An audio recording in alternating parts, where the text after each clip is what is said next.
Per molto tempo ho pensato se fosse il caso o no di pubblicare e di montare questo video e mostrarvi queste immagini del tutto inedite per l'Italia, estremamente reali, vere, però anche crude, che riguardano una cultura molto affascinante, ma sicuramente lontanissima dal modo di pensare e di vedere la vita tipico occidentale della nostra cultura.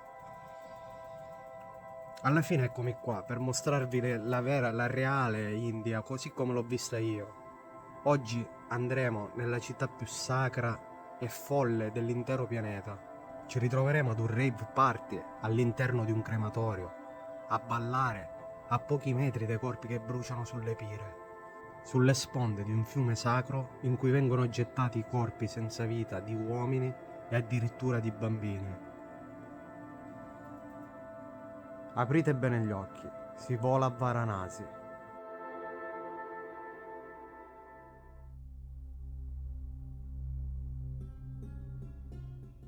Esistono essenzialmente due modi per visitare l'India.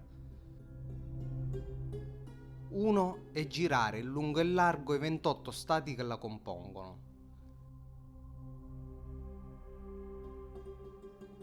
L'altro è fermarsi a Varanasi, sedersi in un ghat e aspettare che sia l'India a scorrere davanti ai nostri occhi.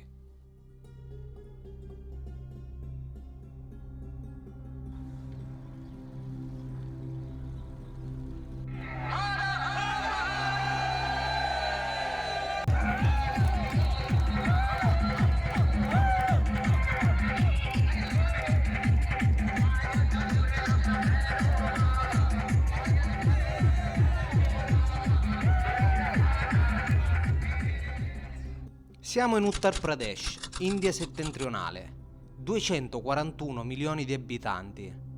È il più popoloso dei 28 stati indiani, praticamente gli stessi abitanti di Italia, Spagna, Francia e Germania messi assieme. È anche uno dei più poveri, con più del 23% della popolazione che vive al di sotto della soglia di povertà. Praticamente con meno di $2 al giorno.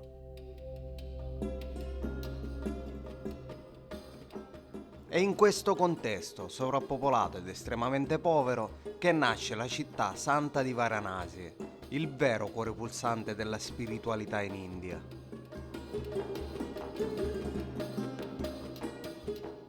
Letteralmente città tra i fiumi, è conosciuta anche come Kashi, città della luce, ma Varanasi nella sua storia millenaria è sempre stata principalmente la città del dio Shiva.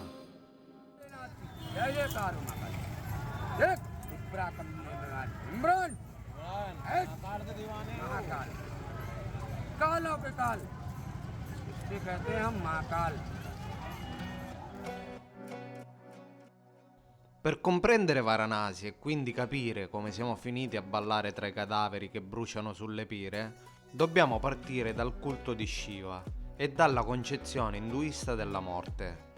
Shiva è il distruttore della vita, Ara, colui che porta via, ma il togliere o il distruggere è finalizzato alla trasformazione.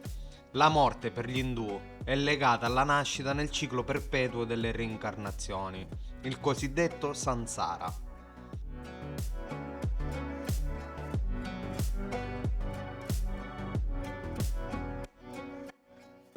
Per interrompere questo ciclo infinito, il fedele induista ha solo una possibilità: raggiungere la moksha. Questo può avvenire soltanto in due modi: o raggiungendo lo stadio più alto dell'essere, oppure morendo a Varanasi.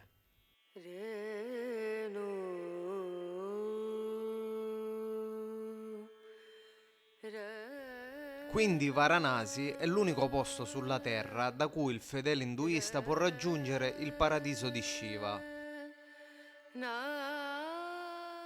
Decine di migliaia di persone si riversano ogni giorno sulle rive del Gange per purificarsi tra le sue sacre acque e per venerare il culto della morte.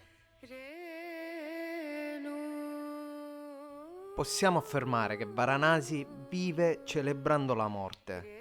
Dalle prime ore dell'alba alla pugia della sera, ogni minuto della giornata è dedicato al rito funebre e dal culto di dio Shiva.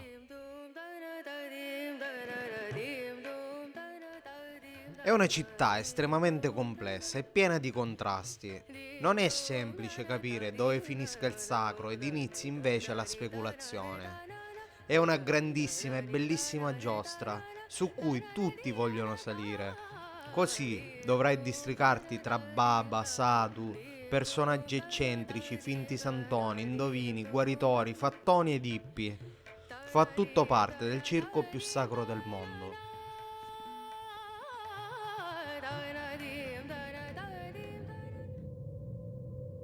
A proposito, lui è un Aghori.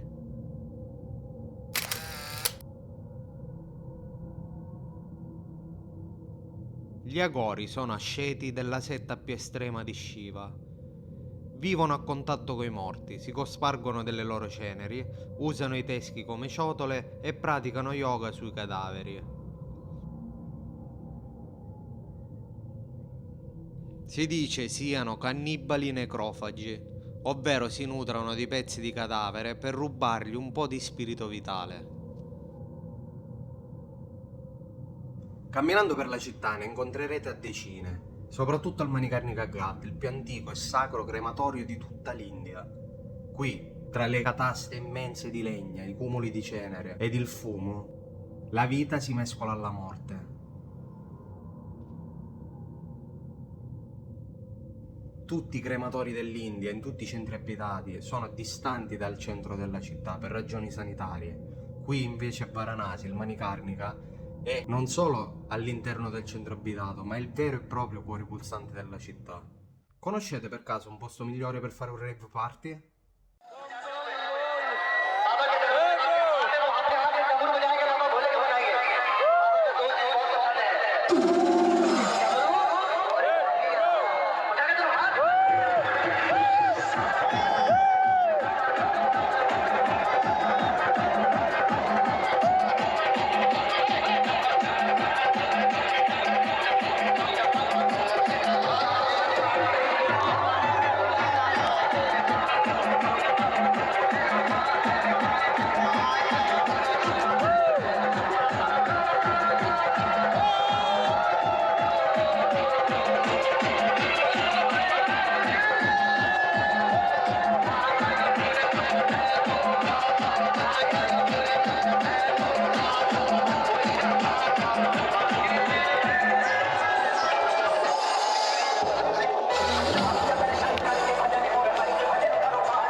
La cosa più assurda è che in mezzo al delirio totale, questa folla immensa che danza, improvvisamente si sentiva un rintocco di campane e la folla si apriva magicamente per fare passare la famiglia del defunto che trasportava su una lettiga di bambù il cadavere del proprio caro, per andarlo a lavare nel fiume e posizionarlo sulle pire.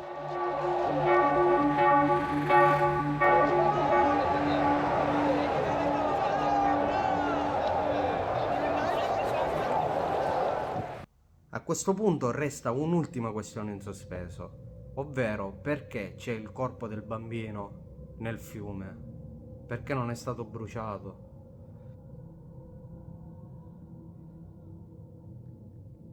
Esistono due teorie sull'argomento. La prima è che i bambini, essendo puri, non hanno bisogno di essere appunto purificati dal fuoco e quindi vengono gettati nel fiume o seppelliti sottoterra. Oppure la seconda teoria è quella secondo cui il bambino non ha avuto il tempo di vivere la vita e quindi ha bisogno di reincarnarsi e non di interrompere il ciclo. Se qualcuno di voi conosce la vera risposta a questo quesito, vi invito a scriverla nei commenti. Se il video vi è piaciuto mettete un like, commentate, aiutate a fare conoscere il nostro canale. Vi ringrazio e ci vediamo al prossimo video. Ciao! La la la la. With my friend Mahesh. Hello Mahesh. Namaste. Namaste. Namaste.